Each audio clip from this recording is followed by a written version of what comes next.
Dahil Holy Week nga tayo mga kabukids, kaya iwas muna tayo sa pagkain ng karne. So ang lulutuin natin ngayon ay ang ginataang sari-saring gulay na may isda. So ang una ko nga po palang ginawa ay ginis ko muna ang bawang at ang luya. At sunod ko nang inilagay ang laman ng gabi. Sinabawan ko na nga pala yan ng pangalawang gata at nilagay ko na ang okrang masarap. Gayon din ang sitaw. Next ay ang dahon ng kalabasa. At dahil sabi ko nga ay sari-saring gulay kaya mayroon din po itong upo. Konting-konti na nga lang at sigurado bahay kubo na ito.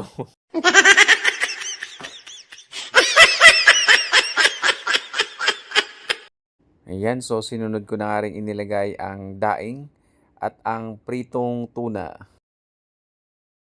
At eto na nga ang unang gata or ang kakang gata mga kabukids, nilagay ko na rin.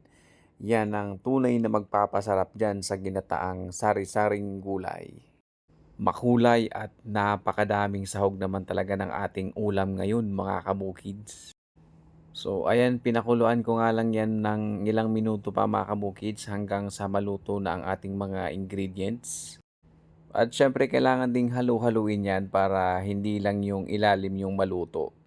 Eto na nga mga kabukids, nag-shrink na ang ating mga ingredients na gulay. Malapit na tong maluto. Kayo din ba mga kabukid, sumusunod pa rin ba kayo sa tradisyon na dapat pag Holy Week ay wala munang karne? Kailangan ay mag-fasting muna. Alam nyo ba mga kabukids na ang pag-fasting ay may magandang naidudulot para sa physical at spiritual na aspeto ng ating buhay? So eto na nga mga kabukids, yan. Luto na ang ating sari-saring gulay na ginataan. Tara po, kain po tayo.